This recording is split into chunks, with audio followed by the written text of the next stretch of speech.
another episode of Jay Leno's Garage. You know, there are some cars that are so exotic and so rare, I never thought I would ever get them in the garage. And this is one of them. This is the Koenigsegg. This is that legendary automobile that you've read about, you've heard about. You know, everybody thinks they can build a supercar. First, everybody wants to, then everybody thinks they can. And some people come close, but very few actually do it. And Christian Koenigsegg has managed to do it amidst all the skeptics in Sweden. Yeah, a car from Sweden. Isn't that 3-cylinder with the 2-stroke engine? Yeah, yeah. Well, let's meet Christian. Christian, come on in here. How you doing?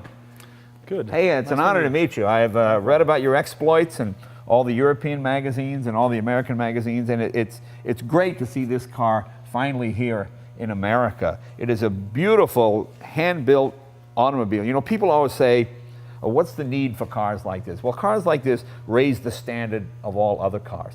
There's a level of build quality and technical superiority that just makes, you know, it's like the water raises all boats, that kind of thing. And it's just something to aspire to. This is just a beautiful, beautiful automobile.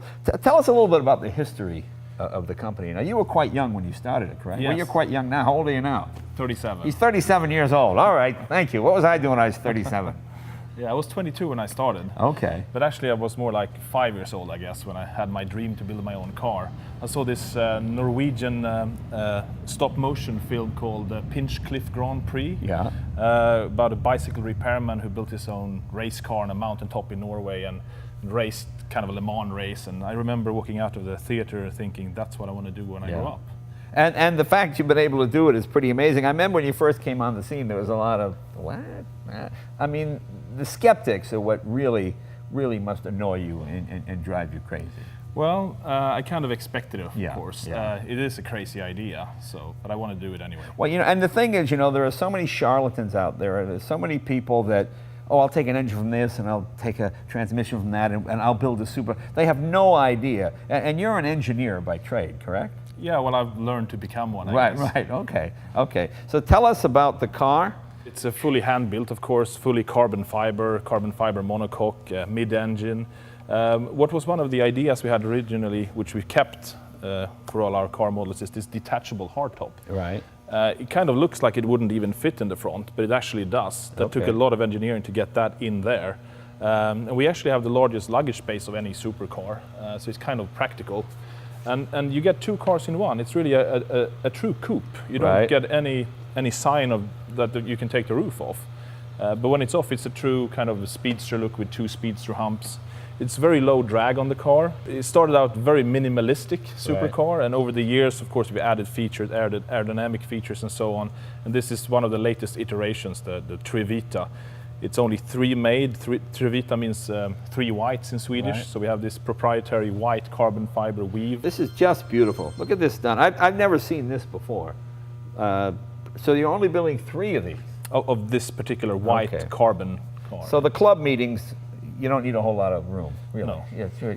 So if all the owners get together, you can pretty much do it in a hotel room. Yeah, more or less. Yeah. But that's what I mean. This is like, I don't know what the equivalent would be. Owning the Hope Diamond, I don't know what it would be. But you know, it's an automotive artifact. You know, I always keep reading that there are no great cars built after 1974. All the good stuff is in the 60s and the 50s. But you know, that's not really true. This is a car that will be prized years and years and years in the future. You know, so many cars now, it's so hard to meet the regulations and everything has to be standardized, and it's a real testament to your ability and your tenacity just to get it built. Show people how the door opens. This is fascinating. Yeah. It's double synchro helix actuation doors. Okay, give me that. Double synchro helix actuation doors. There you go, right there. Good day, Mr. Bond.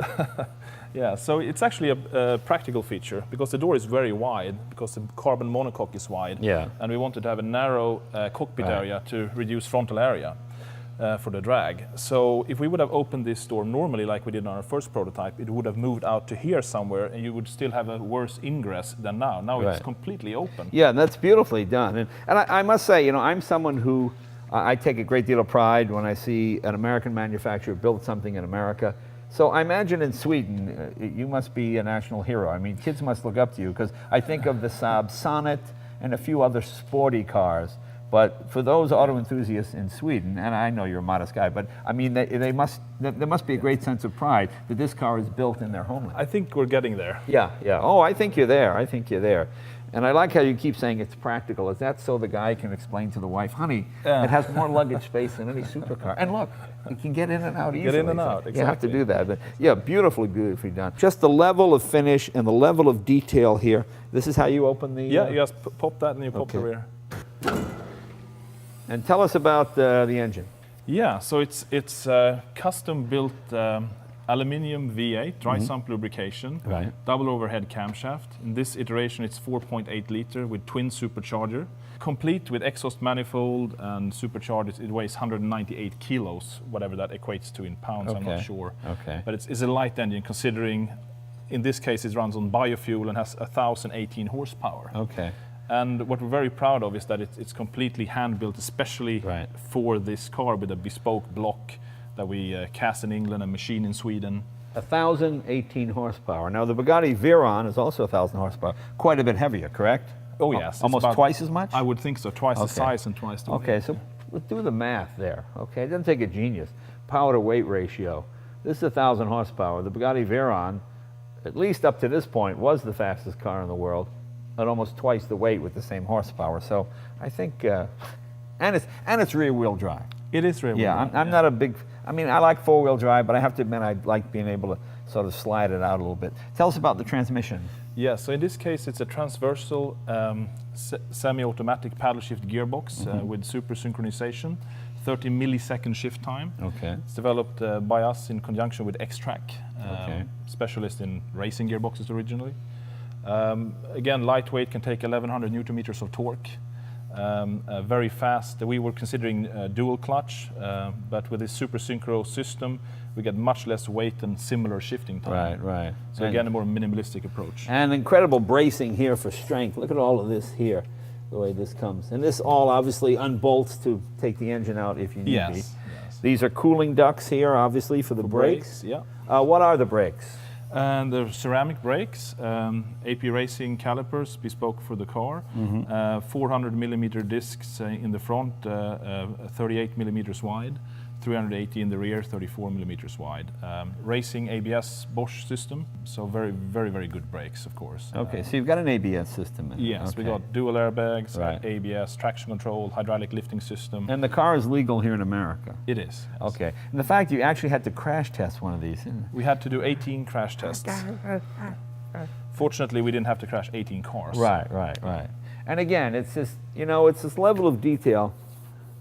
For those of us that are not craftsmen but enjoy craftsmanship, it's just beautifully, beautifully done. I mean, every little nut, every little bolt. This is the kind of car, even if you're not driving it, you can just go in your garage and sit down, have a glass of wine, just sort of look at the car, and look, your eye falls to all the beautiful little details here, how nicely everything is put together. Yet it's accessible, So many modern cars, you open the hood and there's this big sheets of plastic, and you can't see the internals of it. I mean, to me, this is like opening the back of a beautiful handmade watch. You can see all the gears, all the pieces. You see how everything is put together, nicely done here. How many speed did you say it was? This is 6-speed. 6-speed. But we also have a 7-speed coming out in the and a 7-speed as well. Yeah. Okay, I might want to wait for the 7-speed, but 6-speed I can live with the 6-speed. Let's move around to the front of the car as well. Let's take a look at that massive luggage compartment. I will open it up for you. Honey, if we go on a trip, this would be the perfect car for a trip because it has the biggest luggage compartment of any supercar. It's 120 liters, so it's like basically like a Porsche 911. But you can actually fit golf clubs, which is kind of unusual because we have this shape. This is the shape of the roof. Everybody fits golf clubs. Most supercar guys I know would rather drive their car than play golf. Do you play golf? No, I don't. No, I don't know any supercar guys. I'm sure they're out there that play golf. And the roof fits right in here. Yeah, it slides in like a bread in a toaster, basically, underneath here. So we had to actually engineer the whole front of the car to fit the roof. Then here we have a little kind of toolkit. You have tire pressure. This is the roof lock. this is kind of a good tool if you have a problem instead of stupid screwdriver that never fits to anything. Right. And what we have here is... That's power steering fluid. Power steering Here fluid. we have just wiper fluid. But again, I like that everything is kind of hand knurled aluminum. Explain what this is here. Yeah, you fill up the coolant for the engine. Okay. And as it is a aluminium and titanium container, you can't see the inside. Okay. So this is the minimum cold level at this I height. see. Now it's a Okay. little bit warm, so it's gone up a bit. Okay, I see. So you can check your fluid level from outside. I've never seen that in any other car. That's not, you know, whenever I take my cars out, I always open the radio. I always just check my fluid level. So it's nice that you're able to do that. We have an interesting feature on the dry sump oil tank, which is also kind of usually difficult to check the level. So you flip up the bonnet, Yeah. and then you have a normal dipstick for the I see. dry sump. Very good. So we have a patent pending on this instrument cluster. We call it a chrono dial. It's like a watch, basically. You have the RPM on the outer scale, and you have speed and boost pressure. Well, how many pounds of boost? It's about 22 pounds of boost. Wow. Okay. Very good. Very good. And what do you use for engine oil? Do you just run a Mobil one or a special We use oil? Valvoline. I'm not sure about the exact specification. Like a 2050, just put Yeah. standard Yeah, motor. yeah, absolutely. You run a synthetic? Yeah, synthetic. Then we have this kind of infotainment system here. It tells the rear bonnet is open. Right. Tells the door is open. iPod, USB connection, sat nav. Yeah. Let's see, You know, that's where performance meters. so many supercars kind of get let down a little bit in the interior department because they're so expensive to do in terms of the engineering that they kind of cut corners. Not this car. This is the key to the car. Oh, I see. And it fits in the. It has a special pocket there. And what is this? What is the symbolism on here? It's my family crest. Oh, okay. It's kind of like the sword and the stone, you know, where the guy puts the thing in and you go, oh. This is a main battery switch. Oh, Easy so you have accessible. battery disconnect on and off. Yeah. Very nice. Okay. You know, so many modern cars with the computers, you can't really put a battery disconnect switch on because That's true. everything gets all screwed up. We have a memory keep alive battery for the computer. Oh, very separate. nice, very nice. Have you got a website that people can go to? Yeah, it's Koenigsegg.com. Okay, now you have to spell it because Okay. no one in America is going to know. It's KOENIGSEGG.com. Well, it's probably time to go for a ride.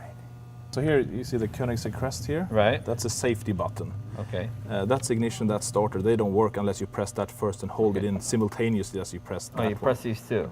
Like this. And then Okay. to start like that.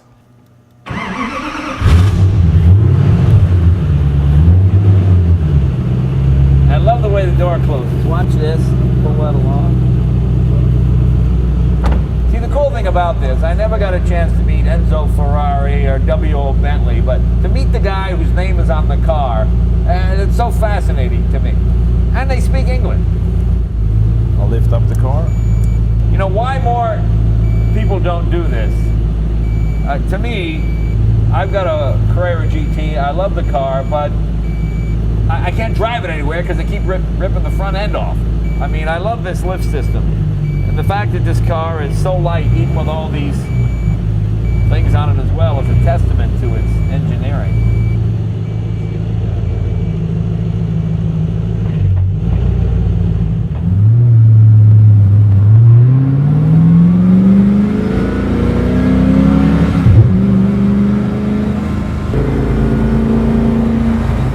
The nice thing is, it's a road car. You can drive like a race car as opposed to the other way around.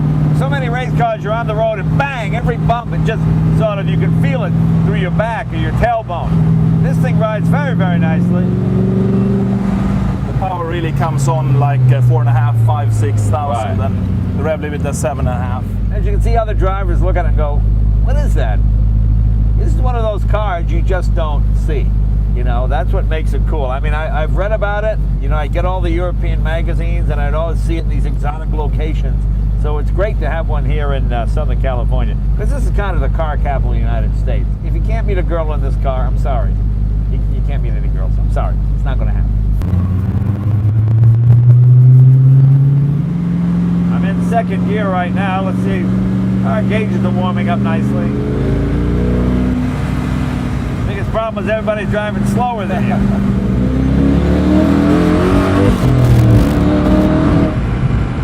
Nice size steering wheel, 4-valve per cylinder. Yeah. Twin cam. Yes. 4.8 liter displacement.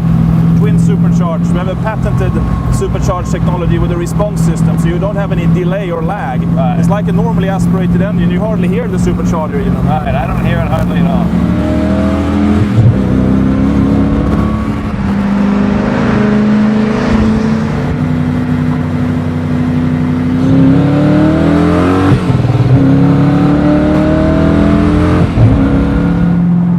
Again, the nice thing is you can drive it like a normal car. Oil temperature, water temperature, nothing goes crazy. Obviously this is a customer's car, so you don't want to beat on it too hard, but even just getting on the throttle and just rolling it on, the incredible torque, the incredible pull.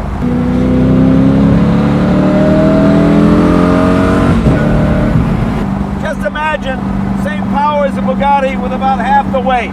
That's all you gotta know. I mean, I like the fact that we're sitting in traffic here in Los Angeles on a hot day, and your temperature gauges are dead straight, nothing moves. When people bring cars that are limited production, well, don't worry about it, we're going to fix that later. Oh, wait, once we get it rolling, we will just, Right. you know, the brake won't be that hard, or the steering will be different, or the shifter. This is a finished, complete automobile. This is exactly as it would be if you got it off the showroom floor. I know how hard it is to do anything in limited production. You know, we make all our own stuff at the shop. You've seen it on our CNC Absolutely. and on our mills. So we know to make one little piece, it's hours and redesign and hours. And yet to do a whole automobile like this, it's a real credit to you.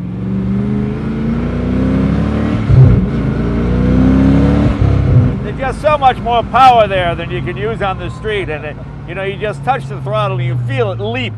So it's a pretty amazing automobile. Well, as you saw from our little test drive, we can't beat on this car the way we can some other. This belongs to somebody else. He was kind enough to let us borrow it. There are only 3 of these cars in existence. 2 are sold. There's only 1 left. So if you want that one, you'll have to give you a call. But it's wonderful to see this kind of handmade craftsmanship in this day and age, because there's so many government things and rules and regulations. It's just, you pull your hair out. Well, you pull your hair out trying to get them done, as you can see. Right. But Christian, it's an honor and a pleasure to have you come by. Please come back again. And I know our friend Justin Bell is coming over to Sweden, and he was going to do a high-speed test drive in the car. Yep. When that comes up, we'll get you footage on that. But keep your eye on Koenigsegg. It's really one of the most exciting automobiles out there, and it's a real car. It isn't one of these. Please don't confuse it with all these people doing replica cars and all this kind of nonsense. This is a real automobile engineered from the ground up. My favorite part, this little hinge right here. I just love. There's so many little details on this car to enjoy. So Christian, thank you very, very much, and please come back and see us again. Thank you. Thank you. Great Thanks a pleasure lot. being here. See you next week.